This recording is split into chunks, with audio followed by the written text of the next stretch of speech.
In this lecture, we will learn about the maximum and minimum values.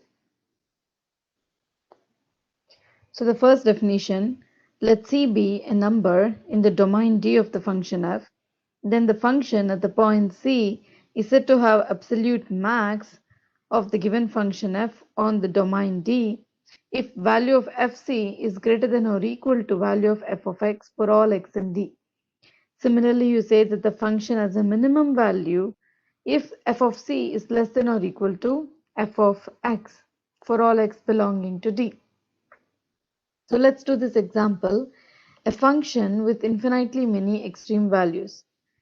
We can consider a trig function, which is sine function, and let's try to draw a graph for sine function.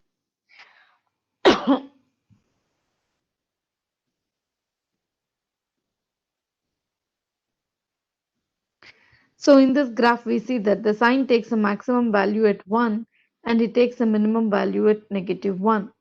So the question is asking you a function with infinitely many extreme values. So you can mark this 1 and -1 as many times as you want because it's an infinite graph.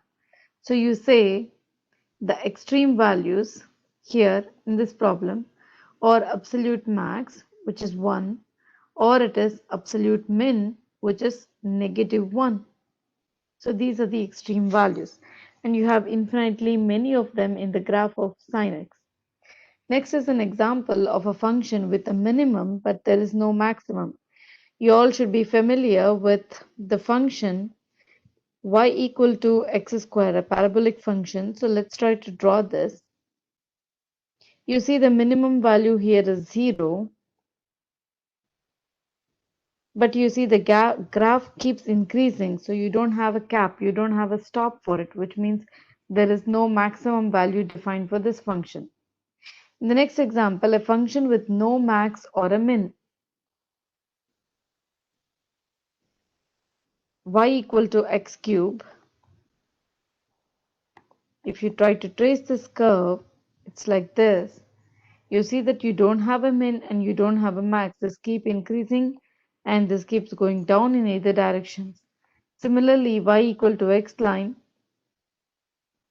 neither there is a minimum nor there is a max because you can keep extending in either direction for both the lines. So you're going to say there is no max or min for this given function.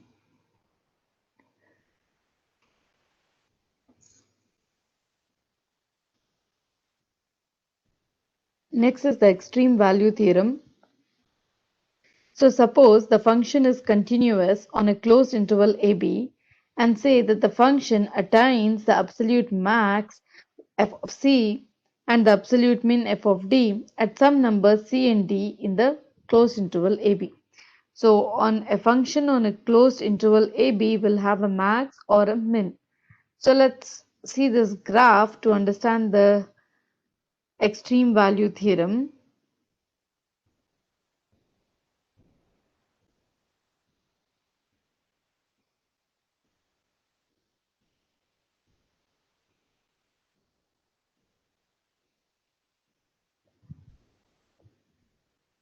So let's try to do this graph. Y equals 3x to the 4 negative 16x cube positive 18x square in the interval -1 and 4.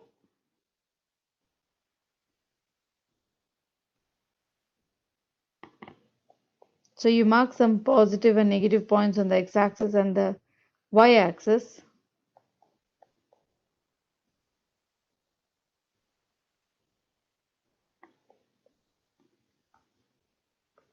You try to trace this curve 3x to the 4 negative 6 16 cube 16x cube and 18x squared.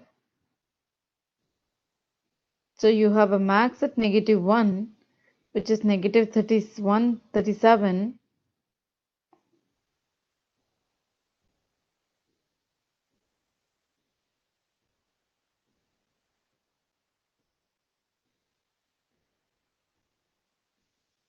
So let's try to trace all these points.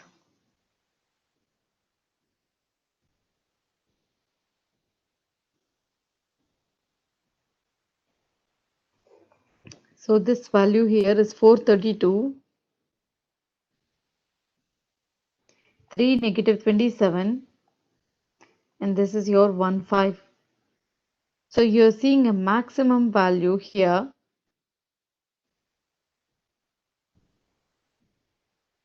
on the interval 0 2.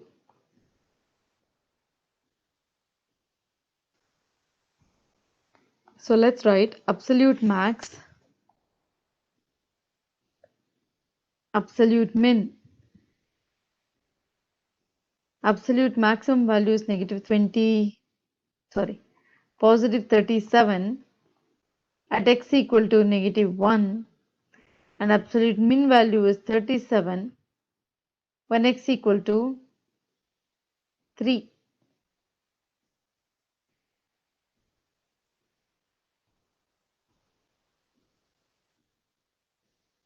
Let me rewrite this. This is positive 37 at negative 1 and negative 27 at x equal to 3. So now let's try to read the local max and the min value. Local max at local max value is 5 at x equal to 1, and then local min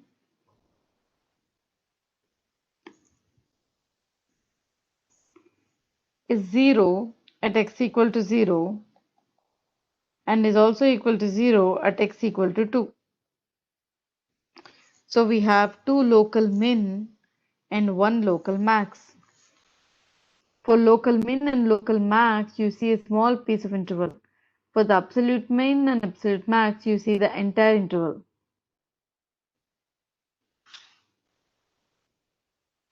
Next is the definition of critical number. A critical number of a function f is a number c in the domain of the function f such that either f prime is 0 or f prime c does not exist. Find the critical numbers of this cubic function. So first, let us try to solve this equation.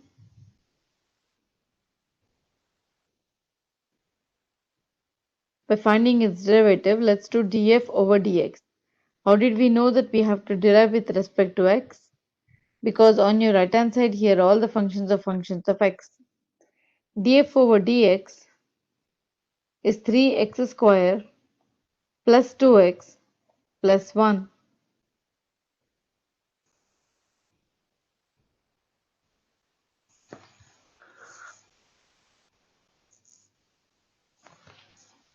Now you can consider df over dx, the first derivative is equal to 0, which means 3x square plus 2x plus 1 is 0.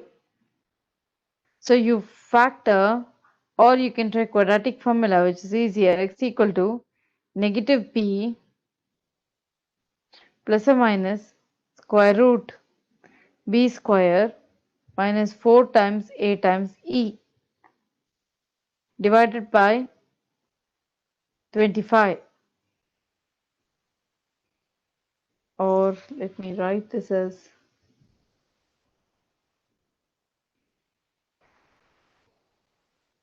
let me rewrite this.